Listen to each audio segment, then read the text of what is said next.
ठीक है, तो चालू करते हैं ना। अब नेक्स्ट वाला जो हमारे पास है वो है ग्रोथ रेगुलेटर हार्मोन्स, वो भी किसका, प्लांट का है। इससे पहले हम लोगों ने देखा था ग्रोथ क्या होता है और ग्रोथ के फेजेस क्या होते हैं, फिर ग्रोथ किस प्रकार होता है। तो दो प्रकार का ग्रोथ देखा गया था, एक अरिथमेटिक ग्रोथ और एक एस या सिग्मोइड ग्रोथ भी देखा। तो अभी हम प्लांट में देखेंगे प्लांट ग्रोथ रेगुलेटर्स, जिसे हम पीजीआरएस भी बोलते हैं शॉर्ट टर्म में, and small simple molecule that the regulate plant growth. जो ऐसे छोटे छोटे मॉलिक्यूल्स होते हैं, पदार्थ होते हैं जो पौधे के ग्रोथ को क्या करते हैं, कंट्रोल करते हैं। बेस्ड ऑन द फंक्शंस दो ग्रुप में डिवाइड किया गया। प्लांट जो हार्मोन्स हैं इसके काम के आधार पर कितने ग्रुप में डिवाइड किए गए हैं, दो ग्रुप में डिवाइड किए गए हैं। पहला है प्लांट ग्रोथ प्रमोटर और दूसरा है प्लांट ग्रोथ इनहिबिटर। कुछ ऐसे हार्मोन्स होते हैं जो प्लांट के ग्रोथ में मदद करते हैं, मतलब कि प्लांट ग्रोथ करवाते हैं, और कुछ ऐसे भी हार्मोन्स होते हैं जो प्लांट के ग्रोथ को नहीं करवाते, उनको रोकते हैं, है ना। तो ग्रोथ रोकने वाले को हम इनहिबिटर कहते हैं, और जो प्रमोट करते हैं यानी उनको बढ़ाते हैं तो उसको हम प्रमोटर कहते हैं। ठीक है, जैसे कुछ हार्मोन्स हैं, ऑक्सिन्स हैं, जिबरेलिन्स हैं, साइटोकाइन्स हैं। ये ऐसे हार्मोन्स हैं जो प्लांट ग्रोथ को प्रमोट करेंगे, मतलब कि ये सेल डिवीजन वगैरह कराएंगे, पौधे को सीड्स वगैरह भी अच्छे से ग्रोथ कराएंगे, सभी कुछ यहाँ पर जो है ना इस कराएंगे। बट कुछ ऐसे भी हार्मोन्स जो हमारे प्लांट्स को क्या करेंगे, ग्रोथ को रोक पाते हैं, वह है एक है एब्सिसिक एसिड और दूसरा है एथिलीन। एब्सिसिक एसिड भी देखोगे अभी बारी-बारी से कैसे क्या काम करता है एथिलीन। ये दोनों हार्मोन्स प्लांट के ग्रोथ को क्या करते हैं, रोकते हैं, नहीं होने देते हैं। ठीक है, चलिए देखते हैं बारी-बारी से। तो दो प्रकार के याद रखेंगे। इसमें पहला हार्मोन्स जो है वह है ऑक्सिन्स। कैसा है, ऑक्सिन्स है जो Charles Darwin, his son Francis Darwin observed that the coleoptile canary grass responded unilateral illuminations by the growing toward the light source, phototropism जिसे बोलते हैं। It was concluded that the tip of the coleoptile caused the bending of the entire coleoptiles. तो FW when the isolated auxins from the tip of coleoptile and oat seedlings। ध्यान से जरा समझिएगा ये बात को क्या बोला जा रहा है। जो एक चार्ल्स डार्विन थे उसके पुत्र दोनों मिलकर क्या किए, उन्होंने देखा एक कैनरी ग्रास, घास में, इसमें घास में देखा कि कुछ ऐसे पदार्थ होते हैं जो इसके टिप में पाए जाते हैं। कहां पर, टिप में पाए जाते हैं। देखिए अगर इस चीज को डायग्राम को देखिएगा तो सबसे पहले ये देखिए टिप को काट दिया गया, ऐसे वाला में काटा गया है, और यहाँ पर देखिए ये वाला पार्ट्स में काटा नहीं गया है। तो इस वाला पार्ट ना उधर अट्रैक्ट हो रहा था जिधर क्या था, सन था, सनलाइट की ओर क्या हो रहा था, यदि अट्रैक्ट हो रहा था। दैट मींस कुछ तो ऐसा यहाँ पे था जो फोटोट्रॉपिज्म शो कर रहा था, मतलब लाइट की ओर आकर्षित हो रहा था। तो इस तरह से उन्होंने देखा कि इस जगह पर एक ऐसा पदार्थ पता चला, कौन, डब्ल्यू बेंट। डब्ल्यू बेंट बोले कि देखो जो इस जगह होता है वह कौन होता है, ऑक्सिन्स होते हैं। उन्होंने इसको निकाल लिया, बाहर कर लिया, पता कर लिया। ये दोनों बताए हैं कि ऐसा कुछ है जो कि प्लांट को अपने सनलाइट को क्या कर रही है, दूर करा रहा है। लेकिन डब्ल्यू बेंट ने इसको क्या किया, अलग कर दिया, बता दिया कि भाई देखो इसमें ए है, ऑक्सिन्स है। दैट मींस कि यह क्या करता है, फोटोट्रॉपिज्म को शो करता है। इसका जो है auxins are the produced by the growing apex cells and stem roots from the where they the migrate to the regions and their actions। ये बोल रहा है कि ये क्या करते हैं, स्टेम और जो है रूट्स को प्रमोट कराते हैं, बढ़ाने में क्या करते हैं, प्रमोट कराएंगे, मतलब उनकी जो कर सकते हैं वृद्धि है वो क्या होगा, बड़ा करवाएंगे। ये इसका मेन काम है। इसके अलावा यहाँ पर थोड़ा सा जरा देखिएगा, कुछ ऑक्सिन्स के टाइप्स दिए गए हैं। जो ऑक्सिन्स के टाइप है वह है नेचुरल, एक होते हैं, और एक जो हम ह्यूमंस लोग बनाते हैं। क्वेश्चन आता है कि राइट द सिंथेटिक ऑर्गेन्स या फिर आता है नेचुरल ऑर्गेन्स। छाटिए क्वेश्चन को, छाटिए। तो नाम याद रख लेंगे, इंडोल 3 एसिटिक एसिड जिसे हम शॉर्टकट में IAA बोलते हैं। तो इंडोल ब्यूटारिक एसिड जिसे हम IBA, ये दोनों ऐसे सबस्टांस हैं जो ऑक्सीजन है और नेचुरली प्लांट के द्वारा सिंथेसाइज किए जाते हैं। मतलब प्लांट खुद बनाता है, पौधे में इसका बनाया जाता है, मनुष्य का बनाने का कोई रोल नहीं होता है। तो दो प्रकार के यहाँ पर किया जाता है। They are isolated from the plants, जहां से प्राप्त किया गया है। कौन कौन? IAA and IBA। ये दो ऐसे हार्मोन्स हैं जो ऑक्सीजन के ही नाम है, लेकिन ये प्लांट का खुद का बनाया हुआ है। तो ये ग्रोथ कराने में हेल्प करेंगे, पौधों की लंबाई बढ़ाएंगे। क्या कराएंगे? पौधों की लंबाई बढ़ाएंगे और जड़ की भी लंबाई को नीचे की ओर ग्रोथ कराएंगे, इसको अगर आप देते हैं तो। लेकिन मान के चलिए कि प्लांट में नेचुरली ये चीजें नहीं सिंथेसाइज हो रही है, नहीं बन पा रही है, तो इसमें जो है ना साइंटिस्ट लोग ना इसके जैसा ही कोई नया सब्सटेंस बना दिया। क्या नाम से? तो देखिए NaA जिसे हम नैप्थेलिन एसिटिक एसिड और 2,4-D जिसे हम 2,4-डाइक्लोरोफिनॉक्सिक एसिड जो बोलते हैं, ये दो ऐसे ऑक्सीजन्स बना दिए गए जो लैब में बनाए गए हैं। लैब का मतलब होता है कि इसको साइंटिस्ट ना वैज्ञानिक जो है अपने प्रयोगशाला में गए और जो चीज इसमें था ऑक्सीजन जो प्लांट में था वैसा ही ऑक्सीजन इसमें बना दिया, लेकिन इसका नाम अलग रख दिया। तो इसका यूज करके आप पौधे को क्या करा सकते हो? ग्रोथ करा सकते हो। मान लीजिए कोई प्लांट ग्रोथ नहीं कर रहा है और हार्मोन्स की उसमें कमी है, तो अब हार्मोन्स कहां से लेने जाओगे? तो एक लैब में बना हुआ आपको क्या करेगा? मार्केट में बेचेगा। मार्केट से उठाइए, उसको दवा के रूप में छिड़क दीजिए और पाएंगे कि जो प्लांट्स है वो क्या होने लगेगा? ग्रोथ होने लगेगा। तो ये इसका बनाया हुआ ऑक्सीजन है। नाम देखिए, सब सभी ये बनाया गया है फार्मूला वाला, ये आपको मिस्त्री आपको नहीं देखना है। देखिए ये प्लांट्स कैसे सब मूव कर रहे हैं इधर की ओर। सब एक पोलियोबटाइल का मतलब होता है ऊपर टिक भाग में, ठीक है। और क्या इसका काम है जरा देखें। फंक्शंस बहुत जरूरी है, फंक्शंस याद रखना कि it initiate routine stem cutting for the plant propagations. जहां पर आप प्लांट को स्टेम को काट देते हो, जैसे कि यहाँ पर डायग्राम को अगर देखना चाहें तो इसमें तो ऐसा नहीं दिया हुआ है, लेकिन अगर यहाँ पे देखें तो नीचे का ये पार्ट देखिए, भूमि के नीचे जो रूट्स हो रहा है, ये रूटिंग कराने का भी काम कौन कराता है? ऑक्सीजन कराता है। जितना ज्यादा ऑक्सीजन रहेंगे जड़ें उतनी ही मजबूती से नीचे ग्रोथ करेंगे। बहुत ज्यादा जब जड़ होगा तो सोच के देखिए, जड़ से ही पूरा दुनिया चल रहा है उसका, उससे ही मिनरल्स लेते हैं, उससे ही वाटर लेते हैं। तो बताइए जड़ अच्छा रहेगा तो सब चीज भी अच्छा मिलेगा, और अच्छा मिलेगा तो पौधे का ग्रोथ भी अच्छा होगा। तो रूटिंग कराने में ऑक्सीजन का काम है। Next, promote flowering. Example pineapples. Pineapples जो आप जानते होंगे, उसको ना ये फूल यानी कि नहीं खिलते हैं ना, तो फूल खिलाने में मदद करते हैं, फ्लावरिंग कराते हैं। जैसे कोई कोई पौधा होता है ना जी कि फूल उसमें आते ही नहीं, या तो आते भी हैं तो क्या आते हैं? कम आते हैं। तो इसलिए यहाँ पर एक ऑक्सीजन को अगर छिड़काव कर दिया जाए तो ये क्या करा देंगे? उसमें फूल ला देंगे। Next, the prevent fruit and leaf drop early stages. कई बार क्या होता है, पौधे में फल जो लग तो जाते हैं, लेकिन अर्ली जब पूरी तरह से नहीं मैच्योर हुआ रहता है, गिर जाते हैं। होता है कितने फल बहुत सारे शुरू शुरू में लग जाते हैं, मगर जब उसको क्या करोगे कि आप देखोगे थोड़ी देर बाद तो कुछ पौधे से नीचे ऐसे ही गिर जाते हैं जब तक वो मैच्योर नहीं हो जाते हैं, और कुछ ऐसे रह जाते हैं जो बाद में तक अच्छे से मैच्योर होते हैं। तो ऑक्सीजन अगर दे दिया जाए तो ज्यादा से ज्यादा जो फ्रूट्स झड़ जा रहे हैं वो नहीं झड़ेंगे, है ना। तो ये काम भी कौन करता है? ऑक्सीजन करेगा। तो ग्रोथ को प्रमोट तो कर ही रहे हैं। Next, promote the abscission from the older leaves fruits. ये बोल रहा है कि जो पत्तियां पहले से एकदम बुढ़ापा स्टेज में आ चुका है, मतलब कि जीर्ण अवस्था बोलो, पत्ती खराब हो चुके हैं, अब पौधे में उसका कोई काम नहीं रह रहा है, तो उसको भी क्या करता है? उसको खत्म करने का काम ये कर देते हैं। Induce parthenocarpy. Example Tomatoes.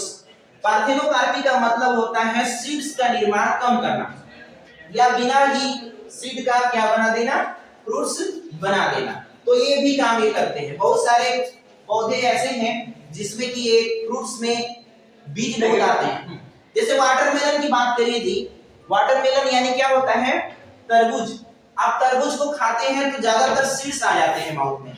Yes, आप चाहते हो कि सीड्स ना आए? यस नो, चाहते हैं। तो अगर चाहते हैं तो क्या करना पड़ता है, उसको अगर ऑक्सीजन दे दिया जाए तो ज्यादा से ज्यादा सीड्स नहीं बनेंगे, और जब सीड्स नहीं बनेंगे तो आप कहेंगे कि अच्छा फल है। तो ये क्या करता है, एक प्रकार का पार्थेनोकार्पी में भी क्या करता है, हेल्प करता है। They use the herbicides to for the uses to kill dicot weeds. It does not affect the monocot. This is a very important line. बोला ये जा रहा है कि देखो ऑक्सीजन का उपयोग घास को मारने में भी होता है। घास नहीं, कुल मिला के ये बोलोगे, घास सॉरी गलती से बोला गया, डाइकोट्स को मारेंगे। डाइकोट्स यानी जो द्विबीजपत्री होते हैं, जिसमें कि चना आ जाएगा, जिसमें कि आपका जो दो दाने वाले जितने भी दलहन फसलें आ गई, इनको मारने का काम कौन करते हैं, ये ऑक्सीजन करते हैं। लेकिन मोनोकॉट को कोई नुकसान नहीं होगा, यानी घास को नुकसान नहीं होगा, क्योंकि मोनोकॉट ही है घास। तो मैंने थोड़ा उल्टा बोला, तो इस जगह आप ध्यान देंगे कि यहाँ पर मोनोकॉट जो है उसको कुछ नहीं होता है ऑक्सीजन छिड़कने से, लेकिन डाइकॉट की क्या हो जाती है, मृत्यु हो जाती है। तो एक प्रकार का हर्बिसाइड यानी घास प्रकार के जो अलग घासों में उग जाते हैं उसको हटाने का काम ये करते हैं। Plant is used to prepare weeds free lawns, और ये बहुत ज्यादा प्रिपेयर वीड्स, ताकि वो प्लांट को जो है ना घास या फिर खरपतवार से राहत मिल जाता है इसको छिड़कने से। 7 है यहाँ पर control xylem differentiation, help the cell division.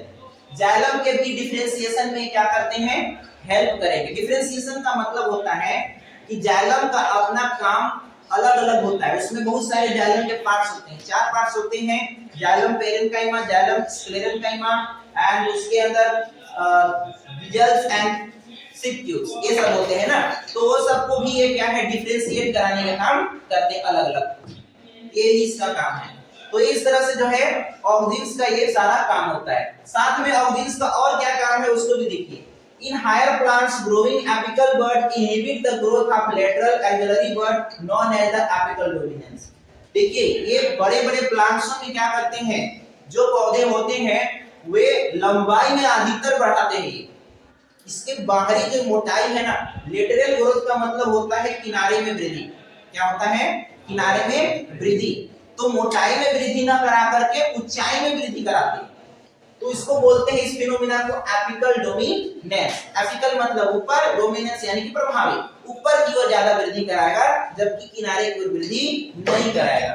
अब इसका उपयोग थोड़ा सा जरा समझिएगा कि गार्डन में जो आदमी जैसे कि बागवानी वगैरह जो क्या बोलते हैं गार्डनर वगैरह होते हैं, तो देखना कोई प्लांट सीधे सीधे ऊपर बढ़ते चला जाता है, उसके किनारे में ब्रांचेस वगैरह नहीं आता, ऐसा होता है। तो गार्डनर क्या करते हैं कि उसको कलम कर देते हैं, ऊपर का टिप को क्या कर देते हैं, काट देते हैं, और काट करके फिर देखना थोड़ी देर बाद ना उसमें ब्रांचेस वगैरह पूरी तरह से आकर के बहुत ही ज्यादा झांगर हो जाता है। यस, होता है ना। तो ये एपिकल डोमिनेंस हटा दिया जाता है। ऊपर काट दोगे ना, क्योंकि ऑक्सीजन कहाँ पाया जाता है, ऊपर ही पाया जाता है, तो ऊपर काट दोगे तो उसका प्रभाव कम हो जाता है और बगल में ब्रांचेस वगैरह आना शुरू हो जाता है। तो इस तरह का चीजें ये काम करते हैं। Removal shoot tips deficiencies result in the growth lateral buds associate T and the plant tips। देखो ये सब बोल रहा है कि अगर ऊपर को काट दिया जाए, देखिए यहाँ पर ऑक्सीजन को निकाल दिया गया है, तो नीचे जो है ना साइटोकाइनिन नाम की दूसरा हार्मोन आएगा, ये वाला यहाँ पे देखिए ब्रांचेस निकलना शुरू हो जाएगा।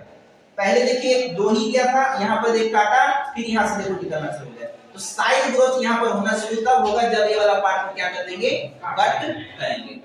ठीक है, क्यों, क्योंकि ऑक्सीजन यहाँ पर पाया जा रहा है, और ऑक्सीजन का कहना है कि मैं केवल बढ़ूंगा, मेरे को चौड़ाई से कोई मतलब नहीं है, लेकिन गार्डनर कहता है कि हमें तो है। ठीक है, तो काटना पड़ता है। चलिए आगे देखते हैं। तो दो ए ऑक्सीजन का क्या हो गया, हार्मोन्स पूरा क्या हो गया, इसका फंक्शंस खत्म हो गए। ठीक है, नेक्स्ट हार्मोन ये भी ना ग्रोथ प्रमोटर ही है, ग्रोथ ही कराएंगे, जिसमें से उसका नाम है क्या, जिबरेलिन्स। याद रखिए प्लांट का दूसरा हार्मोन है, प्लांट का दूसरा हार्मोन है जिसे क्या बोल रहे हैं, जिबरेलिन्स।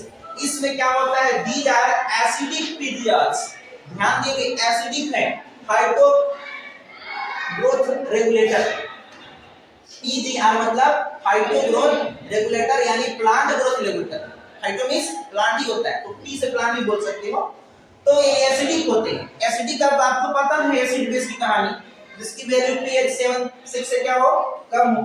तो कॉर्सवा treated the sterile filtrate जिब्रेलिया फ्यूजिकुराई, देखो नाम कैसा है, Gibberella fujikuroi fungus that cause the bakanae disorder of the foolish seedling in rice. So healthy rice seedling as the result the shown the symptoms Beckeni's disease and later the active substance identified the gibberian acid. ये ई कुरसोवा नाम का क्या था, यहाँ पर वैज्ञानिक थे, उन्होंने जिब्रेला फ्यूजिकुराई नाम का पौधा में इस चीज को क्या किया, डाला, ट्रीट किया। अब उस क्या था, जिब्रेला फ्यूजिकुराई एक प्रकार का फंगस है, क्या है, फंगस है, और उसमें एक बीमारी था कौन, बेकानी डिजीज, बौनापन वाला डिजीज, कौन, बेकानी डिजीज, बौनापन वाला। तो उसमें जब इसको क्या किया गया, ट्रीट किया गया, तो बाद में पता चला गया कि इसके अंदर एक एसिड होता है जो कॉज करता है क्या, जिब्रेलिक एसिड, जो पौधे को बेकानी प्रकार का डिजीज उत्पन्न कर देता है। तो उस समय ये पता चला कि इसके अंदर क्या है, जिब्रेलिक एसिड है। There are the more 100 gibberellins, बहुत सारे जिब्रेलिन्स हैं। CSIR क्वेश्चंस हमने किया था, देने कई बार क्वेश्चन आ चुके हैं, बहुत ज्यादा इंपॉर्टेंट है। ये बहुत सारे टाइप के जिब्रेलिन्स होते हैं, gibberellic GA1, gibberellic acid G2, gibberellic acid 3, इसी टाइप से many of the gibberellic acid पाया जाता है। So fungi and the higher plants, ये सब में भी क्या होता है, पाया जाता है, फंगी में भी पाया जाता है और प्लांट में भी पाया जाता है। जिब्रेलिक एसिड GA3 या इसी का नाम है टर्पेन्स, क्या है, टर्पेन्स है, one of the first discovered and the most intensively situated gibberellins, पहली बार इसी को खोजा गया था, कौन, GA3 या इसी को बोलते हैं क्या, टर्पेन्स। क्वेश्चन आ जाता है, which types of gibberellin acid was first discovered, तो G1, G2, GA1, GA2, GA3 या कुछ और भी टर्पेन्स, उसमें से कौन है इसका आंसर, GA3 या फिर इसी का नाम एक और है टर्पेन्स, ठीक है। तो इसका खोज था, कैसे खोज हुआ और कौन पहले खोज किया गया। अब देखिए इसके बाद इसका फंक्शन जानना बहुत जरूरी है, फंक्शंस बहुत जरूरी होता है जानना इसका। They cause increase length of axis, axis के लेंथ को क्या करता है, बढ़ाता है। They are use increase the length of the grapes stalk, ये ग्रेप्स, देखिए ग्रेप्स क्या है, अंगूर है, स्टॉक को क्या बोलते हैं, ये जो लंबाई है ना, ये वाला जितना लंबा होगा वो क्या बोलते हैं, ग्रोथ, यानी स्टॉक, यानी उसके अंदर का जो कर सकते हो क्या बोलोगे इसको, लंबाई, ग्रोथ जितना ज्यादा और लंबापन होगा उसमें फल उतना ही ज्यादा लगेंगे। तो एक देखो ये बिना जिब्रेलिन वाला है और ये देखो जिब्रेलिन वाला है, दोनों में अंतर समझ लीजिए, ये कितना लंबा है और ये कितना छोटा है। तो ये इसका जिब्रेलिन का प्रभाव, जिब्रेलिन छिड़कने से ये लंबा बढ़ जाता है इसका, जिससे कि ग्रेप्स की जो उत्पादन है या फिर उसमें ज्यादातर जो है ना लग जाते हैं। To elongate improve the shape of fruits such as apples, साथ में जो एप्पल्स वगैरह का है जैसे कि प्लांट्स फ्रूट्स हैं, उनके शेप्स बहुत ही अच्छे से बढ़ाते हैं, उसको शेप्स को बनाते हैं। देखिए ये शेप्स, पहले का शेप देखिए और अब ये शेप देखिए, ये शेप लग रहा है कि बढ़िया हो गया है, ठीक है, लेकिन इसको देखने से लग रहा है क्या मस्त मतलब दिख रहा है, ताजा दिख रहा है। यस, तो ताजा वाला आगे पसंद करता है, जानी नहीं, तो इसमें जिब्रेलिन्स का यूज करेंगे तो ऐसा हो सकता है। ताजा है they delay senescence so the fruits can be the leaf the tree extend the mac periods, ये लाइन समझिएगा। सेनेसेंस तो क्या करता है, डिले करता है। अब सेनेसेंस नहीं समझ में आएगा क्या होता है, मैं बताता हूँ। सेनेसेंस का मतलब ये होता है पौधे ना जल्दी से बुढ़ापा अवस्था में ना जाए, जीर्णता अवस्था में ना जाए, उसको रोकता है। जैसे कोई 1 साल का पौधा है, जल्दी से फला और जल्दी से खत्म हो गया, तो ये उसको ना क्या करेगा, रोकेगा, थोड़ा देर तक धीरे धीरे उसको क्या करेगा, उस अवस्था में जाने देगा। तो ये इसका काम है। जो GA3 use the speed of the making process in the wing industry. अभी देखो मैट्रिक्स वगैरह की बात कर रहा है, उसको मेन इधर फंक्शंस देखिए। इसके बाद sugar can store sugar in stem, spraying the sugar can crop with gibberellin increase the length of the stem, increase the yield as the much 20 ton per acre। ये तो चाइना वाला दिख रहा है मेरे, हम लोग को भी लग रहा है। चाइना में मैं देखा था ये शॉर्ट वीडियो, बहुत सारे लोग चाइना में हम गए नहीं थे, बट मोबाइल में थे, ठीक है। तो हाँ, मैं आपको बता दूं, जो शुगर केन होता है जिसको हम क्या बोलते हैं, गन्ना ईख बोलते हो ना जी। लंबाई जितना ज्यादा होगा, समझिए वो किसान को उतना ही फायदा होगा। तो ये स्टेम देखिए क्या है, लंबाई बढ़ा रहा है। अब इतना लंबाई बढ़ा देगा कि छत इतना ऊंचा हो गया, तो बताइए नीचे से तो गिर सकता है ना हवा पानी से, तो सपोर्ट के लिए डंडा लगाया गया। तो जिब्रेलिन एसिड डालोगे तो बहुत ही लंबा होता है, और इससे ना किसानों को बहुत ही अच्छा फायदा मिल जाता है। तो स्टेम का कोई चीज डालेंगे, हाँ स्टेम इलोंगेशन के लिए तो है, स्टेम इलोंगेशन के लिए आप चाहे कुछ भी करो। अगर आपको कोई जैसे कि किसी भी प्लांट या फूल का स्टेम को बढ़ाना है, तो आप जिब्रेलिन छिड़क सकते हो, आप उसका प्रभाव भी देखने को मिलेगा। लेकिन अलग से देखना और इसको देखना।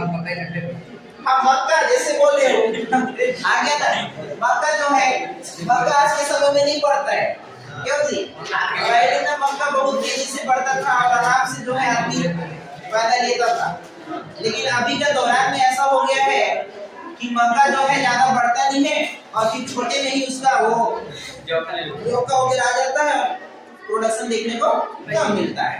यस, तो आप जिब्रेलिन एसिड छिड़क कर देखिए, आई होप आपको रिजल्ट देखने को बढ़िया मिलेगा।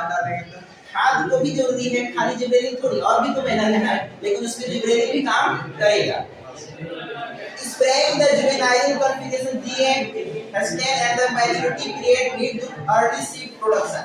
ध्यान देंगे, जो सीड थोड़ा देर से तैयार होगा, वो सीड अगर जिब्रेलिन को डाल दिया जाए प्लांट में, तो जल्दी से सीड बनेगा, सीड बनाएगा ही बहुत तेजी से, जैसे है ना कटहल रहर का सीड नहीं, सीड वो ठीक है, वो तो बनाएगा ही, लेकिन जैसे अंदर में कोई आम वगैरह हो गया और बहुत सारे ऐसे प्लांट्स है जिसमें सीड की जरूरत है, जिसकी सीड की सीड की बहुत ज्यादा क्या है डिमांड है, तो उसमें ये काम करेंगे जल्दी से। For the bolting, elongation of the just create flower in the cabbages and the with the rosette habit। Bolting effect जरा समझिएगा। बोल्टिंग का मतलब होता है कि देखिए ये ऊपर बढ़ते चला जा रहा है, पौधा पत्ती ऐसा होना चाहिए था, हमारे पास जो है पत्ता गोभी ऐसे होना चाहिए था, लेकिन जिब्रेलिन के प्रभाव से ये देखो बढ़ते जा रहा है। अब पत्ती इस तरह से होता ही नहीं है, ये क्यों ऐसा हो रहा है? क्योंकि इसमें क्या पाया जाता है, जिब्रेलिक एसिड।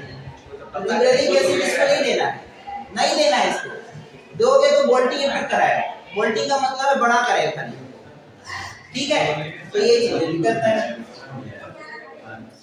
लास्ट हमारे पास थर्ड वाला जो है हार्मोन्स, वो है हमारे पास साइटोकाइनिन, जो ये भी कैसे है कि ग्रोथ प्रमोटर ही है। मैंने पहले ही बताया था कि हार्मोन्स को दो पार्ट में क्या किया गया है, डिवाइड किया गया है।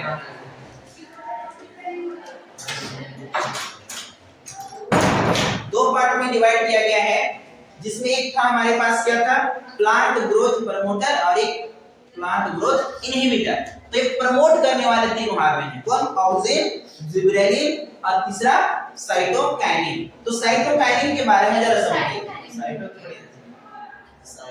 साइटोकाइनिन लिखा है बट ये गलत है, साइटोकाइनिन होता है, बुक्स में देख लीजिए मिस डेविड। तो साइटोकाइनिन होगा, तो साइटोकाइनिन एफ स्कूप, ध्यान देंगे scientist name S F Skoog and the co-workers, उसके साथ में काम करने वाले, that the from the internodal segment the tobacco stem, that the callous mass of the undifferentiated cell the proliferated only if the nutrient medium or the supplemented extract vascular tissue is extract coconut milk or ghee। इसको कहां से प्राप्त किया गया? इसको यहां पर देखिए टोबैको प्लांट के स्टेम से प्राप्त किया गया। टोबैको मींस तंबाकू का पौधा जो होता है, उस पौधे को क्या है? सर इसका पौधा कैसा? तंबाकू का पौधा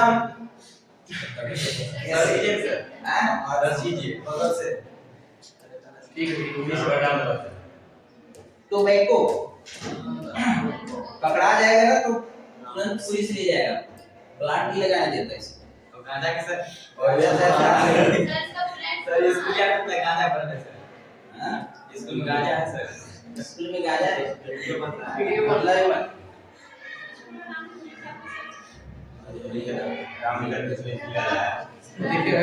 अभी देखो इसमें डायग्राम तो से नहीं, बट ये वाला प्लांट देख सकते हो। ये देखिए, ये है आपका टोबैको। क्या है? टोबैको प्लांट्स है। इसको ही पत्तियों को तोड़कर झुका करके फिर से क्या बनाया जाता है? सिगरेट में डाला जाता है या फिर पापू वगैरह, तंबाकू वगैरह कई प्रकार की चीजें में कन्वर्ट किया जाएगा। और भी इसके साथ होंगे, तो फिलहाल यही है आपका। इसमें साइटोकाइनिन है। क्या है इसमें? साइटोकाइनिन पाया गया। साथ में इसमें और भी चीजें हैं।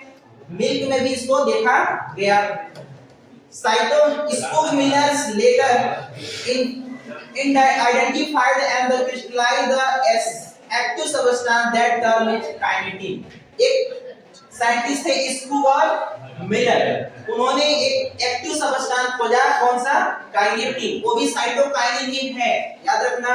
साइटोकाइनिन का ही नाम एक और है काइनेटिन, जो एक्टिव साइटोकाइनिन है। कैसा है? एक्टिव, यानी बहुत ज्यादा वर्क करता है। Cytokinin was the discovered as the kinetins। Cytokinin was discovered as kinetin। देखो साइटोकाइनिन को काइनेटिन के रूप में डिस्कवर किया गया था, है ना, जिसका N6 परफ्यूरिन लैमिनोफ्यूरिन। देखो नाम क्या है? N6 परफ्यूरिन लैमिनोफ्यूरिन था। एंड adenine derivative थे, and from the autoclave hearing the sperm DNA। ये कुछ में आपको मिला। साथ में यहाँ पर है kinetin does not occur naturally in plant। क्या बोल रहा है? काइनेटिन अपने आप प्लांट में बनता नहीं है नेचुरली, ये बनाया जाता है। इसके अलावा क्या है? देखो काइनेटिन के अलावा क्या है? जियाटिन। जियाटिन भी एक साइटोकाइनिन ही है। क्या है? कॉर्न में मिला था, मक्का में, इसमें मक्का में, कोकोनट मिल्क में भी मिला। So in the natural substance with cytokinin like activity, और ये नेचुरली पाया जाता है। जियाटिन नेचुरली नहीं, बट सॉरी काइनेटिन नेचुरली नहीं था, लेकिन जियाटिन नेचुरली पाया जाता है। There are the some synthetic compound with the cells division promoting activity। और ये क्या कराते हैं? तो सेल्स को डिवीजन कराते हैं। डिवीजन में पढ़ा चुका हूं, सेल डिवीजन है। क्या हो रहा है? सेल डिवीजन हो रहा है। जितना ज्यादा सेल्स डिवीजन होंगे शरीर या बॉडी या फिर कोई प्लांट का ग्रोथ भी कितना होगा? उतना ही ज्यादा होगा। तो सेल डिवीजन की क्षमता को क्या कराता है? ये बढ़ाता है। साइटोकाइनिन, ये याद रखना मेन फंक्शन इसका, कि ये साइटोकाइनिन जो होता है सेल डिवीजन को क्या कराता है? बढ़ाता है। इसके अलावा naturally cytokinin synthesised in the region of the rapid cell division, root apex, shoot buds and fruit skin. कहां पर ये ज्यादातर सिंथेसाइज होते हैं प्लांट में? प्लांट में किस भाग में होते हैं ज्यादातर सिंथेसाइज? तो याद रखिए रूट एपेक्स में। रूट का एपेक्स में, शूट के बड्स, शूट बड्स यानी कली, जहां पर स्टेम होते हैं, कलियां निकलते हैं ना, उस जगह पर ये ज्यादातर बनते हैं। कौन? जियाटिन। और यंग फ्रूट्स, ताजा जो अभी युवा फल है, बने हैं, भी अच्छे से पूरा मैच्योर नहीं हुए, वहां पर भी जियाटिन वगैरह बहुत ज्यादा बनता है। तो ये प्लांट की जगह है जहां पे। देखिए यहाँ पर ये क्या क्या सब बनाया गया फॉर्मूले। अभी और भी कुछ फंक्शंस दिए गए हैं जिसमें they play the role in cytokinesis. ध्यान देंगे, साइटोकाइनेसिस बता चुका हूं मैं, सेल के डिवाइड करना या साइटोप्लाज्म को डिवाइड करना का काम क्या था, साइटोकाइनेसिस था। और न्यूक्लियर डिवीजन को क्या बोला था, कैरियोकाइनेसिस बोला था। तो यहाँ पर ये साइटोकाइनेसिस कराएंगे, सेल के दो भाग जब डिवाइड करेंगे तो साइटोप्लाज्म को कटने का काम कौन करते हैं, cytokinesis. So they help the produce new leaves, ये नया पत्ती भी बनाने में हेल्प करते हैं। Chloroplast in leaf lateral shoot growth and adventitious shoot formation, ये पत्तियों में क्लोरोप्लास्ट भी बनाते हैं, लेटरल ग्रोथ यानी किनारे में वृद्धि कराने का काम इसी का है। ब्रांचेस जितना कम निकलता है मतलब साइटोकाइनेसिस की कमी है, और ब्रांचेस जितना ज्यादा निकल रहे हैं, शाखाएं जितना ज्यादा फैल रही हैं, दैट मींस साइटोकाइनेसिस बहुत ही अच्छा काम कर रहा है। तो ये इसी की वजह से होता है। They help the overcome apical dominance, ज्यादा बढ़ता है उसको रोकता है, बोला कि नहीं भाई बगलों को बढ़ने दे, खाली ऊपर मत जा, ठीक है, तो साइटोकाइनेसिस करता है। They promote nutrient mobilisation with the help of the delay of leaf senescence, बहुत ही अच्छे से न्यूट्रिएंट्स को पूरी जगह में पहुंचाने का काम भी करता है। तो ये कुछ फंक्शंस हैं जो साइटोकाइनेसिस करते रहते हैं प्लांट में। अब हमारे पास जो हार्मोन्स आता है वह है इथिलीन, जो कि है plant growth inhibitor, plant growth inhibitor. अब ये प्लांट को ग्रोथ नहीं कराएंगे, अब देख लेना, अभी तक तो सब करा रहे थे अच्छा काम, अब ये उल्टा होगा। Causes confirm that the released volatile substance from ripened orange that the hesitate the ripening they store the banana later this substance was identified easily। उन्होंने एक साइंटिस्ट था कॉजिन्स, कौन थे, कॉजिन्स थे, उन्होंने एक बार ऑरेंज के फलों में जो गंध आ रहा था, एक वोलेटाइल मतलब एक तीक्ष्ण गंध आ रहा था, उनसे वह पता चला कि ये गंध आ रहा है जिससे ना फल पक रहा है, फल क्या हो रहा है, पक रहा है। बाद में उन्होंने क्या किया कि उस सबस्टेंस जो गंध आ रहा था उस सबस्टेंस को आइडेंटिफाई कर लिया, मैंने कि ऑरेंज से अलग कर लिया, और अलग करने के बाद बताया कि उसका नाम क्या है, इथिलीन है। अब ये इथिलीन सिंपल गैसियस स्पीशिया, देखो इथिलीन गैसीय फॉर्म में होता है, गैस मतलब लिक्विड ना, सॉलिड नहीं, गैस यानी हवा टाइप से होता है, तो ये गैसियस फॉर्म का है। And it is synthesised large amount by tissue understanding senescence ripening fruit, कब बनता है, जब पौधा का फल पकना रहता है, पकते वक्त बहुत ज्यादा ये बनते हैं, और साथ में सेनेसेंस के जब बुढ़ापा का अवस्था आता है तब भी ये बहुत ज्यादा बनते हैं। तो ये इसका उस समय दौरान होता है। अभी आगे फंक्शन दिखाएंगे, देखिए जो केला दिखा रहा है, एक तरफ हरा दिखा रहा है, एक तरफ पीला दिखाई दे रहा है, ये हरा को पीला बनाया कौन, इथिलीन, मतलब कि कच्चा से पका दे रहा है, ये वहां कार्बाइड जो बोलते हो ना, एक्चुअली में ये सब ऐसा ही है, इथिलीन टाइप का ही है, ठीक है। ये देखो केला है, इसको पका दिया, यहाँ पे देखो मैंगो है, इसको भी पका दिया, ये देखिए इथिलीन द क्या लिखा है, वंडर ब्राइटनिंग गैस। इथिलीन एक ऐसा गैस है जो पकाने का काम करता है, तो जो फल पकाना होता है उसको हम इथिलीन आते हैं, भले से आप भले उसका नाम दुनिया भर करो लेकिन कंटेंट में इथिलीन जरूर रहता है। तो ये हार्मोन्स ही होते हैं, एक बार थोड़ा सा भिजा दो और उसके बाद रख दो, 2-4-5-7 दिन के बाद देखना पूरी तरह से पक जाते हैं। अब इसका फंक्शंस देखिए, it influence horizontal growth seedling axis apical hook formation in the diploid seedling। देखिए हुक्स फॉर्मेशन कराते हैं, ये आप देख सकते हैं नीचे में, ये रूटीन देख रहे हो, क्या हो रहा है, आलू का, हाँ जरा ही हो रहा है, hook formation and the promote senescence oxygen for plants growth organ especially leaf and the flowers। जो पत्तियां हैं उसको पकाने हैं। अभी देखो कौन सा मौसम आ रहा है, पतझड़ का, पत्तियां पीला हो रही है, तो पीला कराने का काम कौन कर रहे हैं, यही भाई है, पीला कराएंगे और सब उसको क्या कराएंगे, गिरा देंगे। इट प्रमोट फ्रूट राइपनिंग, अभी जैसे बोला प्रमोट करेगा फ्रूट को पकाने में। And enhance the respiration rate during the fruit ripening, बहुत ज्यादा रेस्पिरेशन बढ़ा देगा ताकि रेस्पिरेटरी क्लाइमेटिक वहां पर अच्छे से मिले और अपना काम करते रहे। It broke the seed and the bird the dormancy, germinate the peanut seeds and the sprouting of the potato tubers.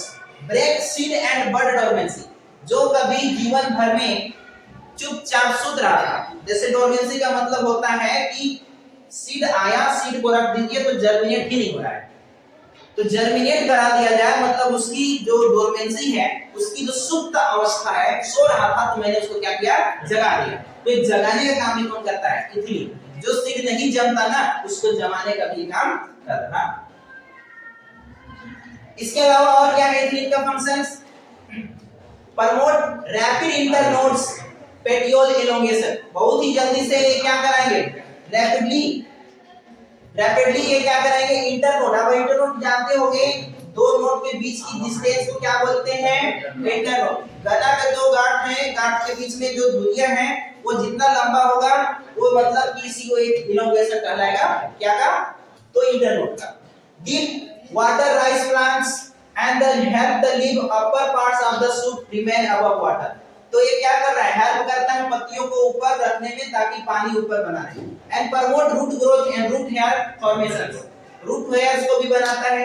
Increase the absorption of surface and use the initiate flowering and the synchronisation fruit set and the pineapple also induce the flowering of the mango, तो ये देखिए mango का flowering कराने में भी काम ये करते हैं। और ये पाइनएप्पल को तो देखिए लोग कैसा कर रहा है। It widely used in agriculture, बहुत ज्यादा यूज होता है, खेती के मामले में बहुत ज्यादा यूज होता है। It promote widely used the source of ethylene is the ethephon, देखिए इसका सोर्स कौन है, इथेफॉन नाम से मिलेगा, देखिए इथेफॉन लिखा है।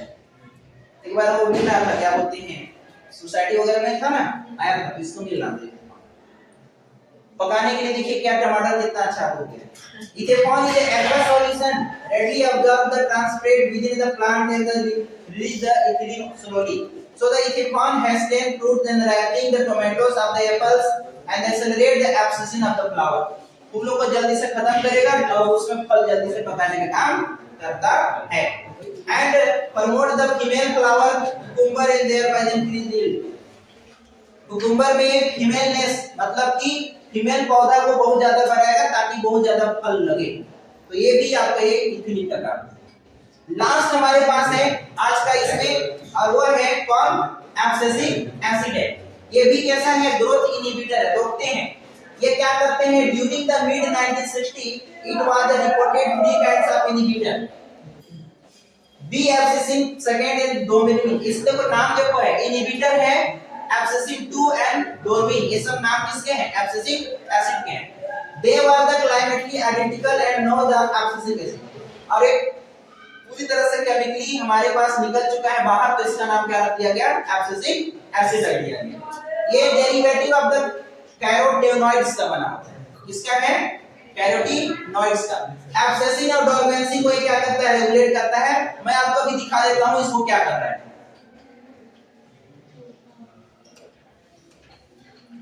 गलन, आप कभी सड़ना देखो, सड़ता है, सड़ जाता है कोई चीज, फल लगे, तो सड़ाने का काम कौन करता है, एब्सिसिक एसिड ही करता है, गल जाता है पूरा ऊपर का। तो ये है, it act the inhibitor plant growth metabolism, plant growth को रोकेगा। And inhibit seed germination, seed जमने नहीं देगा। और stimulates closure stomata in the epidermis, देखो यहाँ पर ये स्टोमेटा खुला था लेकिन इसको क्या कर दिया, बंद करा दिया, तो ये भी करता है। Increase the tolerance plant the various kind of stresses, therefore also called the stress hormone। ये जब भी कभी कोई दिक्कत होता है प्लांट को, जैसे अभी पौधे आराम से पत्ती झड़ रहे हैं, एब्सिसिक करा देगा ताकि पानी की कमी भी ना हो, और पानी की कमी है तो उससे बचा हो जाए, क्योंकि पत्तियों में पाया जाता है स्टोमेटा, और स्टोमेटा से पानी निकल जाते हैं, और पत्ती नीचे गिर गया तो स्टोमेटा रहेंगे ही नहीं, और नहीं रहेंगे तो पौधे को कोई दिक्कत नहीं होगा। तो ये स्ट्रेस हार्मोन्स के नाम से जानते हैं। पौधा जब भी कोई स्ट्रेस में जाता है, कठिनाई में जाता है, तो तुरंत एब्सिसिक एसिड को बुलाता है, बोलता है काम करो, अब मैं इस स्टेज में चला गया। So it has the important seed development maturation dormancy, dormancy को बनाएगा मतलब सीड चुपचाप अपने अंदर रखे रहेगा, उसको ग्रोथ होने नहीं देगा। And the ABA help withstand the desiccation and other factors unfavourable for growth. जब तक इसको फेवरेबल कंडीशन नहीं मिलता है ग्रोथ नहीं करने देगा। देखिए इसको चुपचाप इसी अवस्था में रख दिया, ऐसा होने नहीं दिया, ऐसा ही रखिए, तो बात नहीं हो जाएगा, बात भी नहीं होगा, रोकते हैं ना, रोक के रखा है, बोले कि अभी चुपचाप रहो, अभी तुम्हारे लायक समय नहीं है, तो ये चीज होता है।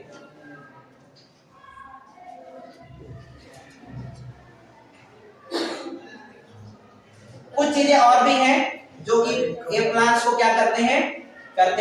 थोड़ा सा यहाँ पर देखिए प्लांट ग्रोथ में ये भी काम करते हैं, फोटोपीरियोडिज्म। अब ये ना हार्मोन्स नहीं है, ये हार्मोन्स नहीं है, ये दूसरा है। अगर लाइट बहुत ज्यादा है, लॉन्ग डे प्लांट सुने होंगे, लॉन्ग डे प्लांट और short day plant. Long day मतलब कि बहुत ज्यादा प्रकाश, लगभग 12 घंटे से आसपास का अगर चाहिए टेम्परेचर तो कह सकते हो कि वो क्या है, लॉन्ग डे प्लांट्स है। कैसा है, लॉन्ग डे। और 12 घंटा से नीचे है तो हम क्या बोले उसको, शॉर्ट डे। और एक न्यूट्रल है जिसको ज्यादा चाहिए और कहीं कम चाहिए। तो देखिए यहाँ पर लॉन्ग डे प्लांट्स है, यहाँ पर शॉर्ट डे प्लांट है और यहाँ पर न्यूट्रल प्लांट है। ये दोनों तीनों प्लांट है। ये डिपेंड करेगा फोटो का पीरियड कितना है, फोटो का क्या है पीरियड। अगर लॉन्ग डे है तो इसको कितना चाहिए, 12 घंटे का टेम्परेचर। शॉर्ट डे है तो कितना चाहिए, लगभग 6 घंटे के आसपास। और न्यूट्रल है तो लगभग 8 to 10। कितना चाहिए, 8 to 10। तो अभी बताओ तुम कि गेहूं का समय है, धान इस समय हो जाएगा, इस समय धान लगाओगे तो होगा, सोच के बताओ, हो जाएगा, पानी होना चाहिए। चलिए ठीक है, टाइम मिल जा रहा है, सूर्य किरणें मिल जा रही है, हो जाएगा। अगर मैं बोलूं कि धान के समय में तुम गेहूं लगा कर दिखा, गेहूं नहीं होगा, क्योंकि उसको कम टेम्परेचर चाहिए, कम पानी चाहिए और उस समय वो ज्यादा होता है। तो शॉर्ट डे प्लांट में आएगा कि नहीं आएगा, आएगा। तो ऐसे प्लांट से इसको आप कर लीजिए, फोटोपीरियोडिज्म। देखो वही बात यहाँ पर लिख दिया गया है, शॉर्ट लाइट लॉन्ग डार्क, 8 घंटे से 16 घंटा। यहाँ पे देखो जो है ना 8 घंटा क्या है, लाइट है तो 16 घंटा क्या है, रात मतलब अंधेरा है। इसको ज्यादा लाइट नहीं चाहिए, सिर्फ 24 घंटा में 8 घंटा चाहिए। ये कौन है, शॉर्ट लाइट। क्या है, शॉर्ट। अब यहाँ पर देखो शॉर्ट लाइट है, शॉर्ट डार्क पीरियड। यहाँ 8 घंटे सनलाइट है, 8 घंटे वेरी लो इंटेंस और 8 घंटा डार्क है। ये न्यूट्रल हो गया सब कुछ। इसको बहुत ज्यादा 8 घंटा है, फिर बहुत कम है, फिर अंधेरा है। और देखो यहाँ पर ये 8 घंटा सनलाइट है, 16 घंटा फिर क्या है पूरा। तो ये डार्क है और ये और सबका जो है ना डार्क, ये भी डार्क है, शॉर्ट लॉन्ग डे। यहाँ पे उल्टा लग रहा है मेरे को, ठीक है। ये ना 16 घंटे क्या हो जाएंगे, लाइट हो जाना चाहिए। क्या होना चाहिए, लाइट। और इसमें क्या होना चाहिए, डार्क होना चाहिए, तब तो ये लॉन्ग डे होगा ना। तो शॉर्ट डे है सर, एक पौधा रोक के रख के आई जो बल्ब है उसको डाल उसको फिर बढ़ा देगा। बल्ब से नहीं होगा, सनलाइट, सनलाइट नहीं सनलाइट में रखेंगे, मतलब बल्ब से बना लेगा, नहीं बना पाएगा, सनलाइट भी नहीं पड़ती है। तो ये चीज एक टर्म है वर्नलाइजेशन। वर्नलाइजेशंस क्या होते हैं, it the phenomena which some plants depend quantitatively on the exposure temperature of flowering. Advantage देखिएगा, वर्नलाइजेशन होता है, हिंदी में बोलते हैं इसको बसंतीकरण। वो बसंती सुनिए हो, कुत्तों के सामने मत नाचना, नहीं मैं नाचूंगा, तो यहाँ पर जो है बसंतीकरण है, वर्नलाइजेशन। क्या इसको बोलते हैं, vernalization. It prevent the previous reproductive development, rate growth and seasons. ये ना पौधे को ग्रोथ को रोकता है। इसमें ठंडा चाहिए, जब तक इसको ठंडा यानी कि कम टेम्परेचर नहीं मिलेगा ये पौधा फ्लावरिंग नहीं करेगा। ज्यादा से ज्यादा इसको क्या चाहिए, टेम्परेचर कम करके दो, तब जाकर के बोलेगा कि अब मैं काम करूंगा। तो इस फिनोमेना में यहाँ पे लिखा है, so enable the plants have the sufficient time of the reach maturity। और बहुत कम यहाँ पे sufficient टाइम तक इसको जब तक नहीं दोगे लो टेम्परेचर, तब तक ये अपना मैच्योरिटी वहीं पहुंच पाता है। ये वर्नलाइजेशन का बात है।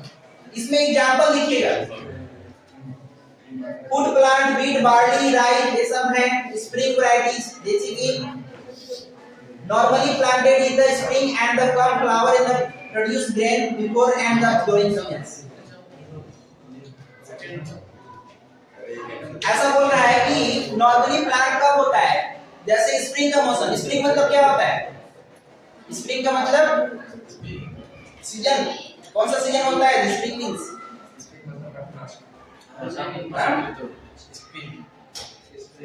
पढ़े हो ना, समर, विंटर, रेनी। मतलब क्या होता है? स्प्रिंग नहीं पता सर हाँ? क्लास जब भी चला ठीक है ना मकई के भाई ये देखो क्या है, जौ है, गेहूं है, गेहूं है। अरे आपके पास यहाँ पर लिखा है बार्ली है, अरे राई है, राई। अब राई क्या होता है? राई सरसों होता है सर। हैं? राई सरसों नहीं, राई दूसरा है आर। अरे यहाँ लिखा है सर, लिखा है। अच्छा ये राई है, सुन यहाँ पर। बार्ली मतलब क्या होता है? हाँ बार्ली भी राई मतलब राई मतलब कैसे बता, मेरे को नहीं पता। चलो देख लेना। विंटर वैरायटी है, एक गर्मी का मौसम आने से पहले लगाते हैं और एक करते हैं। खैर इसको छोड़ो, ये अभी आप इसको स्किप मारो, ठीक है? जितना था काम उतना हो गया, तो बंद कर देना इसको।